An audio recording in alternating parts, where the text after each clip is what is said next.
पण केली, फोन केला होता ना. ऐक ऐक मीटिंग चालू होती ना. करूया. जय महाराज. जय महाराष्ट्र. आज कृष्णकुंज येथे मनसेचे नेते बाळा नांदगावकर साहेब, नितीन सरदेसाई साहेब, संदीप देशपांडेजी असतील, यशवंत किल्लेदारजी असतील, या सगळ्यांच्या समवेत एक अतिशय चांगली सकारात्मक बैठक ही झालेली आहे. आपल्याला सगळ्यांना माहिती आहे की मुंबई महानगरपालिकेची निवडणुका या शिवसेना उद्धव बाळासाहेब ठाकरे पक्ष आणि महाराष्ट्र नवनिर्माण सेना हे आम्ही एकत्रित लढलो आणि त्यामुळे निवडणुका झाल्या, निकाल लागले आणि आता ह्याच्या पुढचं कामकाजसुद्धा दोन्ही पक्षांनी एकत्रितच करावं अशी दोन्ही पक्षांची इच्छा होती. आणि उद्यापासूनच्या ज्या प्रभाग समितीच्या निवडणुका आहेत या प्रभाग समित्यांचं जर आपण समीकरण पाहिलं तर शिवसेना उद्धव बाळासाहेब ठाकरे पक्ष असेल, मनसे असेल किंवा इतर विरोधी पक्ष असतील, हे सगळे पक्ष जर एकत्र राहिले तर अनेक प्रभाग समित्या या आमच्या सगळ्यांच्या नेतृत्वामध्ये आम्ही तिकडे चांगलं काम करू शकू. आणि म्हणून त्या अनुषंगाने एक अतिशय सकारात्मक चांगली चर्चा झालेली आहे. आणि या सगळ्या निवडणुका या शिवसेना उद्धव बाळासाहेब ठाकरे पक्ष असेल, महाराष्ट्र नवनिर्माण सेना असेल, कुठे काँग्रेस असेल, हे आम्ही सगळे एकत्रित लढण्याचा आम्ही निर्णय घेतलेला आहे.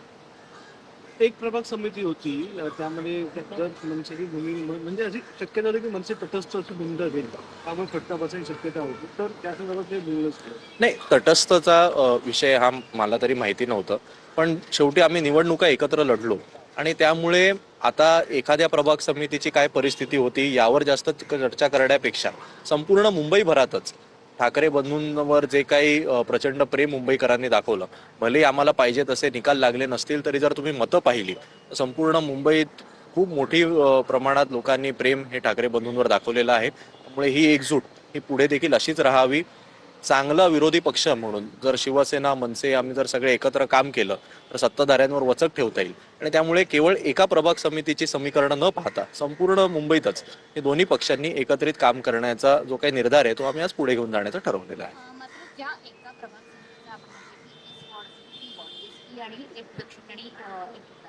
तर यामध्ये मनसे कडून तुम्हाला आश्वासन मिळालंय का? आज बैठकीत काय चर्चा झाली? तुम्हाला सहकार्य करणार आहे का? एकंदरीत महाविकास आघाडीचं जर अध्यक्ष व्हायचं असेल प्रभाग समित्यांमध्ये तर मनसेचा सहयोग होणार नाही, केवळ मी परत एकदा सांगतो, एका समितीमध्ये नाही. आम्ही जेव्हा एकत्र येण्याचं ठरवतो तेव्हा त्या सगळ्या केवळ प्रभाग समिती नाही तर ओव्हरऑल मुंबई महानगरपालिकेच्या सगळ्याच फंक्शनिंगमध्ये आपण जर आज सांगायचं झालं तर मग काही समित्यांचं अध्यक्षपद हे आमच्याकडे असेल, काही समित्यांचं अध्यक्षपद हे महाराष्ट्र नवनिर्माण सेनेकडे असेल, काही समित्यांचं अध्यक्षपद हे काँग्रेसकडे असेल. त्यामुळे सगळ्यांना सन्मानपूर्वक तशी रिप्रेझेंटेशन मिळावं असा आम्ही तोडगा काढलेला आहे. मी तसं उद्धव ठाकरे साहेबांपर्यंत विषय पोहोचवलेला आहे, संदीप देशपांडेजींनी राज ठाकरे साहेबांपर्यंत विषय पोहोचवलेला आहे आणि त्यामुळे सगळ्या नेत्यांनी सुद्धा त्याला होकार दिलेला आहे. पण ती गोष्ट सहज होणं अपेक्षित होतं. म्हणजे स्वीकृत नगरसेवकाबद्दल जी काही मनसेची भूमिका होती त्यावर सुद्धा त्यांच्या म्हणण्याप्रमाणे गोष्टी झाल्या नाही आणि आता या प्रभाग समितीच्या निवडणुकीसाठी पुन्हा चर्चा करावी लागली. ते सहज होणं शक्य होतं नाही, हे सहजच झालं ना, यामध्ये कुठे काही ताणाताण झाली? काही अगदी सहजच झालं. आम्ही अगदी परवा सुद्धा मला यशवंतजींनी जेव्हा पुस्तकांचं जे मराठी पुस्तकांचं सुंदर प्रदर्शन मनसेनी भरवलेलं तेव्हा देखील मी आलेलो, आदित्य ठाकरे साहेब सुद्धा तेव्हा आलेले, तेव्हा सुद्धा आमची प्राथमिक चर्चा या विषयावर झाली. आणि शेवटी आत्ता आपण जर पाहिलं असेल तर आत्ता आमचं अधिवेशन सुद्धा सुरू आहे, त्यामुळे आम्ही काही लोक त्याच्यामध्ये व्यस्त होतो.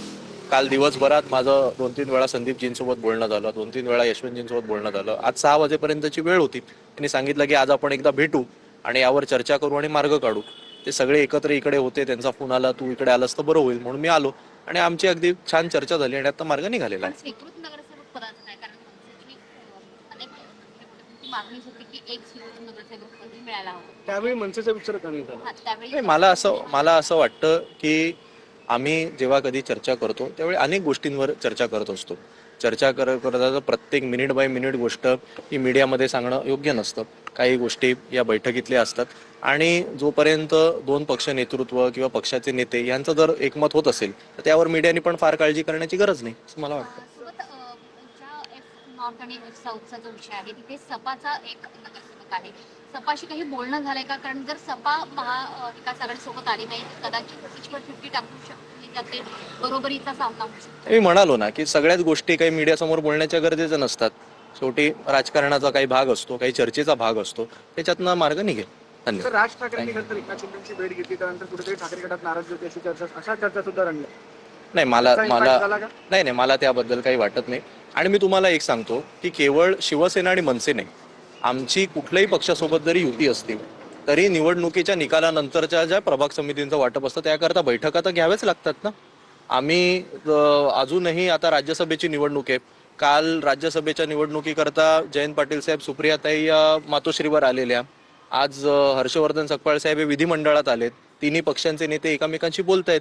त्यामुळे कुठलीही राजकारणामध्ये भूमिका मांडायची असेल तर चर्चा त्या कराव्याच लागतात. त्याला एवढं असं हे करण्याची, तुम्ही वेगळ्या अर्थाने पाहण्याची गरज वाटत नाही मला. नेमक्या त्या भेटीनंतर भेटी कमी झाल्या आहेत का ठाकरे तितकं बदललं असं वाटतंय का? जे ठाकरेंची छाप याच्या आधी निवडणुकीमध्ये बघायला मनोमिलन दिसत होतं प्रत्येक नाही कार्यक्रमात. असं अजिबात काही मला वाटत नाही. मी तुम्हाला परत एकदा सांगतो, अगदी परवाचीच ती गोष्ट आहे. कदाचित मी येण्याने काय फार त्याच्यात मीडियाची उत्सुकता नसते, पण आदित्यजी परवाच शिवाजी पार्कला या कार्यक्रमाला आलेले. कदाचित त्यांनी मीडियाला कळवलं नसेल, त्यामुळे त्याची तेवढी ही झाली नव्हती. असं काही नाहीये. आम्ही ग्राउंड लेवलला तर सगळे शिवसैनिक, मनसैनिक यांनी अगदी मनापासून जो उमेदवार होता त्याला ठाकरेचा उमेदवार समजून काम केलेलं आहे. त्यामुळे ग्राउंड लेवलला सगळ्या कार्यकर्त्यांचं मनोमिलन हे अगदी उत्तम पद्धतीने झालेलं आहे. कुठेतरी उमेदवारांमध्ये नाराजी देखील पाहायला मिळाली होती.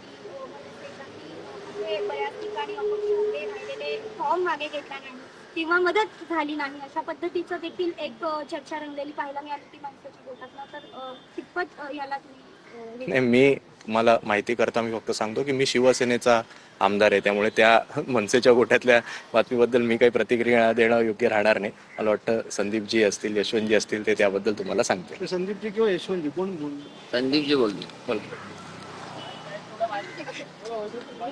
सर काय नेमकं चर्चा झालंय का आता सगळं? तटस्थ राहणार आज प्रभाग समितीच्या संदर्भातली चर्चा झाली.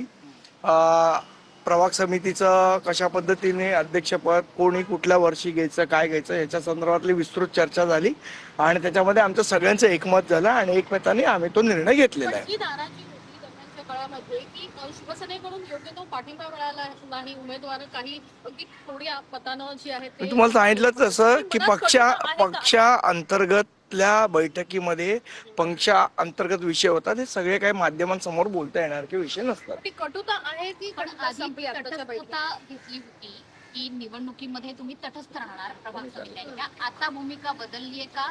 आता निर्णय मला असं वाटतं अशी कुठली भूमिका आतापर्यंत आम्ही जाहीर केली नव्हती. माध्यमांमध्ये मी त्या बातम्या बघितल्या, पण वरुणजी आल्यानंतर आमची संपूर्णपणे चर्चा झाली आणि त्यानंतर आम्ही एकत्रितपणे या प्रभाग समितीच्या निवडणुका लढवणार आहोत.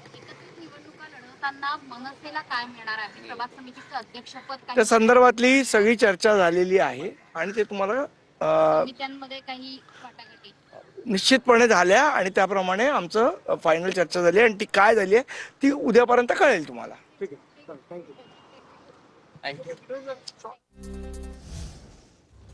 बैठका घ्याव्या लागतात. प्रभाग समितीच्या निवडणुका एकत्र लढवणार असल्याचं संदीप देशपांडे यांनी सांगितलंय.